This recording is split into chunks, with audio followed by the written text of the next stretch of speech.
these contracts, because it boils down to conserving your own energy. When you tie into a soul contract, somebody else is sharing your energy with you. And if you don't get that contract severed successfully, you will always be sharing your energy. You'll always have a leak. Something will always be amiss when you try to walk your path, and you're not going to know what it is because you got a soul contract drawing. Your energy is leaking. That's improper energy conservation, and you can't sustain a good forward progress being trapped in a soul contract situation. It'll always sabotage you in some way. Like if it's a guy who made a soul contract of fidelity to a female, every time he try to date, he's going to suffer unrequited love. He can't escape it because he made an agreement. And that agreement was fidelity. But you can marry somebody and that not be part of the marriage. Every marriage is not monogamous, just like every marriage is not polygamous. You got different groups of people that have different characteristics and traits. Some people are supposed to be monogamous, some supposed to be celibate, and some supposed to be part of a polygamous situation. All of these are contingent upon the contracts made. The tribal clan you come from, you can check your totem. Your totem always come to you, but you probably don't pay it much attention. It comes to you in dreams, visions, pops up on the TV screen to check on you, and you never know what that was.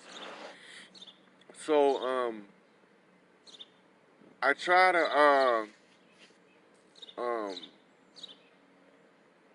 always give people the information that other people hide from them.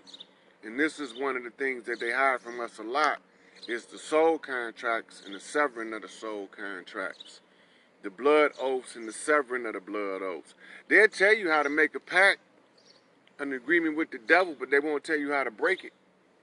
They won't tell you how the devil didn't perform the contract as he said he was, that you can take his soul the same as he can take yours. They don't tell you none of that. You know, so I'm going to try to always give y'all something that ain't nobody else going to give y'all.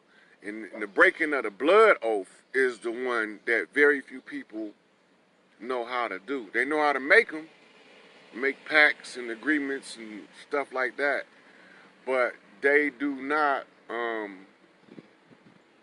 know how to sever a blood oath, either amicably or individually. But once you sever it individually, whoever the other person is, they had to have had an ample opportunity, or you had to do what they call due diligence in trying to contact them to sever the oath, and you have to state that intention to the universe, or God, or whatever you want to call it. But once you've done that, it's going to be a consequence for one-sided breaking of a blood oath, or a blood right. You can't do it one-sided without the other person suffering the consequence, especially since you have to vex the grievance. The best you can do to try to help them is to minimize it, as I said earlier, but those blood oaths are the most powerful oaths on earth. So, I'm going to look through here and see if anybody had any questions about what I was talking about. And, okay. I'm going to check on you, Carmen.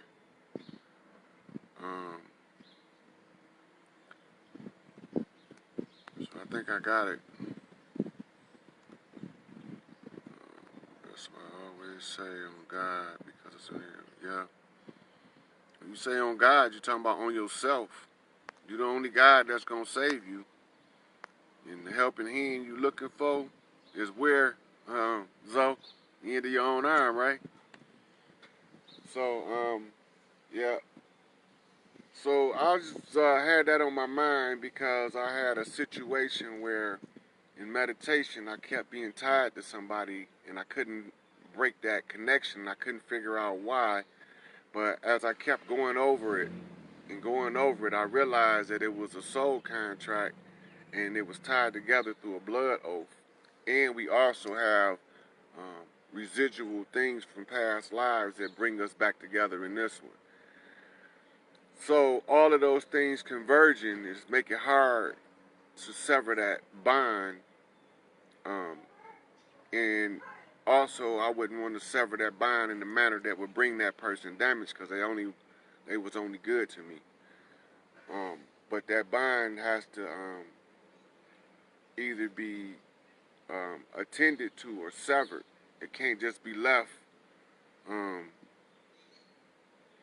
Yeah, well, the sexual energy, the sex energy is twin energy to spirit energy. You can charge the sexual fluids, and when they come into the three-dimensional world, they will manifest something from the physical, from the spirit world into the physical. You moved it from spirit to physical by that Marquette used to be a castle. So Michigan was always heavily populated with the organic people on the land. Michigan is a very instrumental site in our history, right? We got partial cities under Lake Michigan, great cities in the bottom of Lake Erie, that was once above water that ended up, for whatever reason, being sunk. So yeah, then you had the Ohio Indians. They were mostly the Browns that was from the Ohio Valley. It was a huge, huge fucking tribe. That's why you meet so many different people last name Brown. That was a ginormous family clan. And some of the colors, green,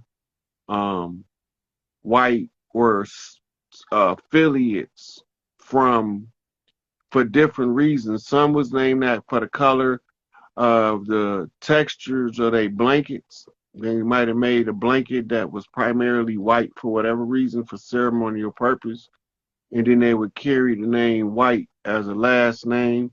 But then you have those that came from Europe with the last name White that indicated something different, right? So when we're looking at the tribes, most of your mascots from sporting teams is named after tribes, no matter what the name of it is.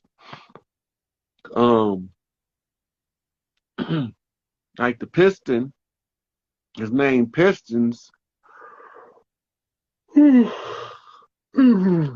after the piston that goes in the engine as an auto worker city.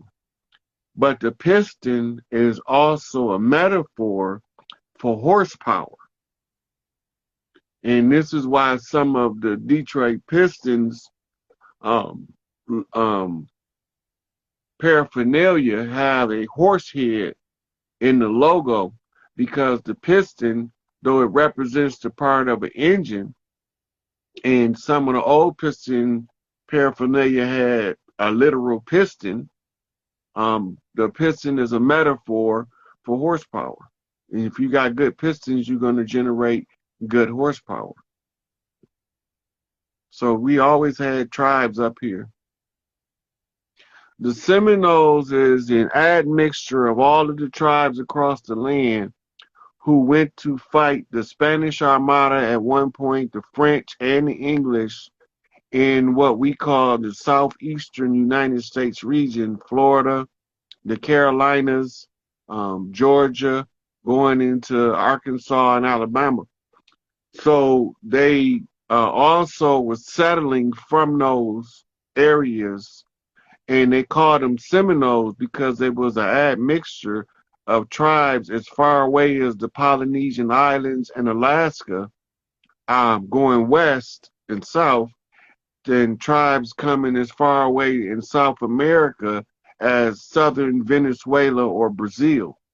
So we had tribes coming from everywhere, and because we was an admixture of so many different tribes fighting to keep these people from occupying the territory, we picked up the name Seminole which means mixed breed or half breed. In the Spanish were the ones who called us the Seminoles. Let me see.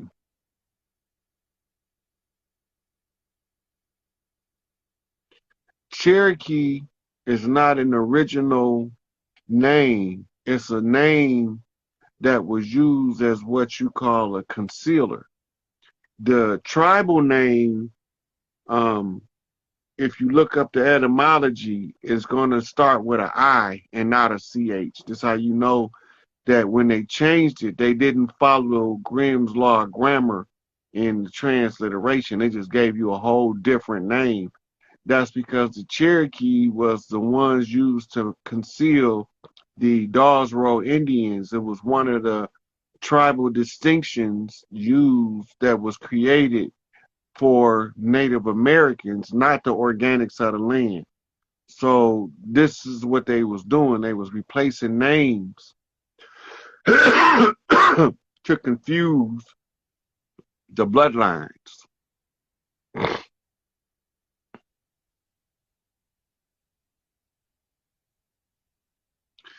The Golden Dragon clans of Japan, that's the family of Anu that got trapped on Earth.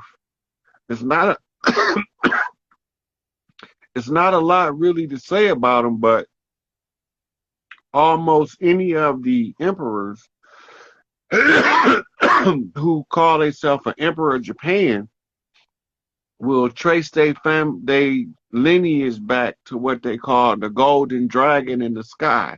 And that golden dragon is the Asian symbol for Anu, the golden father. And the Anu is the tribe that currently hold the highest concentration of Anu's blood on Earth. And they in Japan. So I hope that answered your question.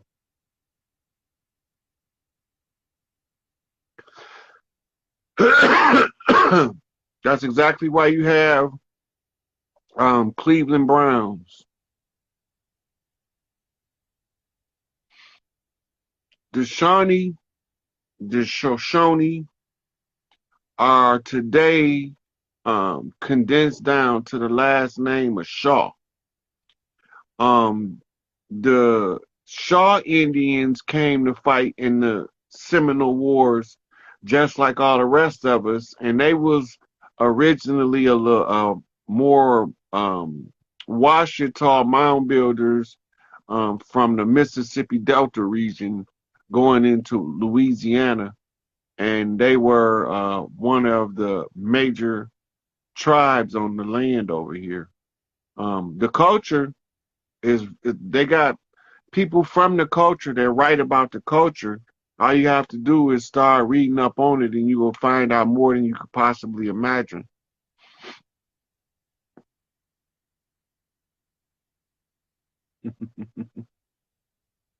Kilpatrick was the designation of the ones who came from Scotia, the sister of Scotta.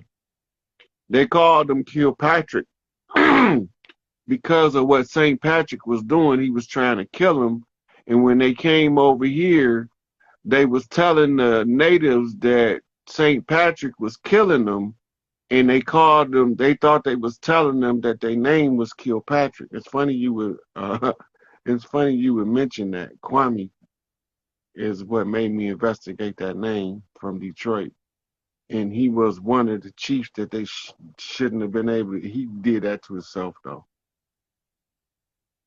Yep, the tribes of Australia is a admixture of Inky and Anu's children on Earth.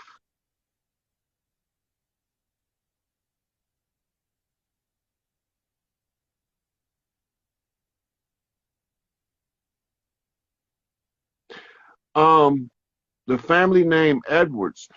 I haven't done the background on Edwards, but I did run across that in some paperwork before, but I didn't do the research. to dig into the name.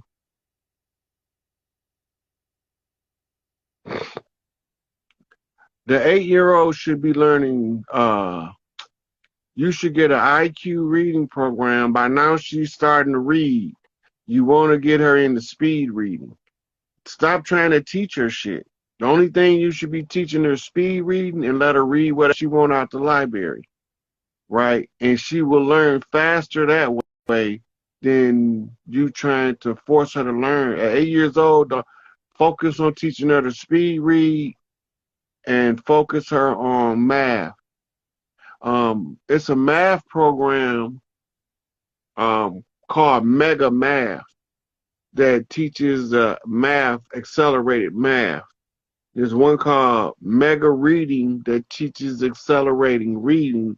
And then you got Mega Memory that teaches memory techniques. But all that stuff is old that I just named. There is expanded and updated versions of all three of those things under different names.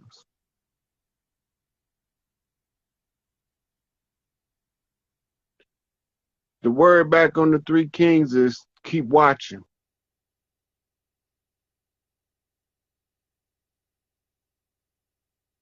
No, I'm answering the questions in the comments, sweetie. I didn't get you this time, but I'm gonna try to get you next time.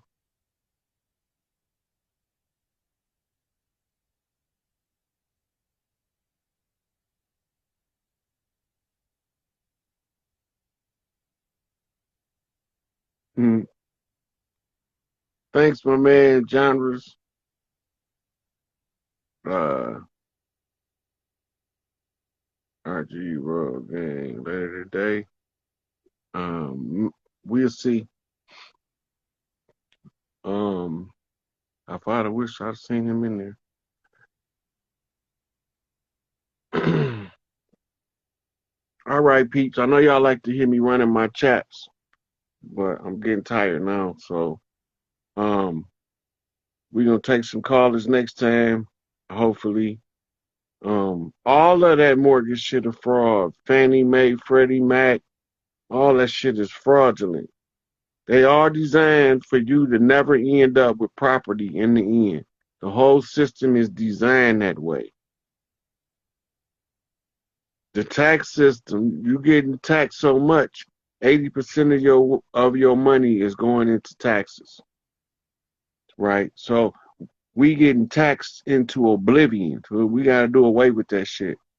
So it's certain stuff that the government's supposed to be responsible for, and the maintenance of the government is responsibility of the collective families on the land.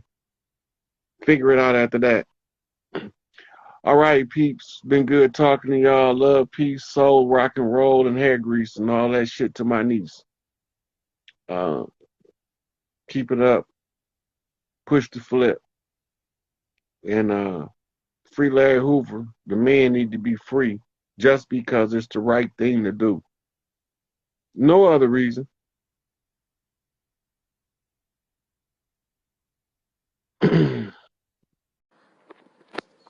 So I'm gonna do some invites. Title of this one is Blood In, Blood Out. Um, Severing blood oaths and soul contracts the correct way. So I'm gonna do some invites to this and get this party started.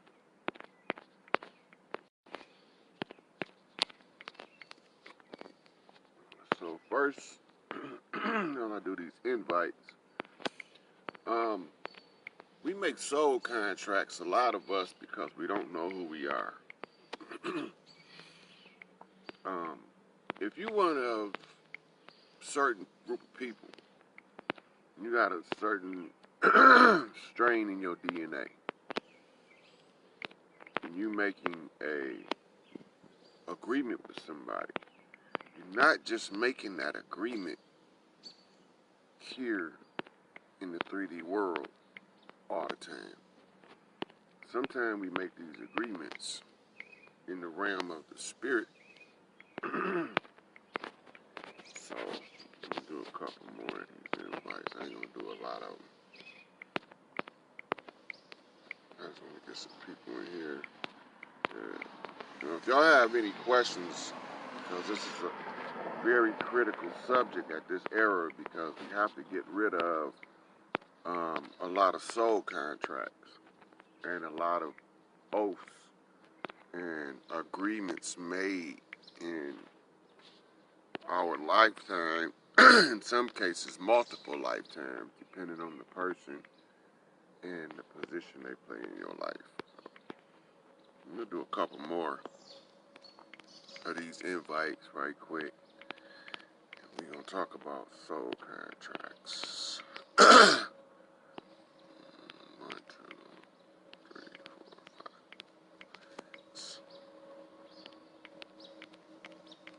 5. Alright, that's enough. Alright. So, the soul contract, it's a crazy thing. This is how you can accidentally create a soul contract. If you have what they call grail blood, which most people on Earth should have at least a drop, and you ask somebody something, or not ask them, tell them that you're going to do something 3 times, you just made a soul contract with them if you have the grail blood.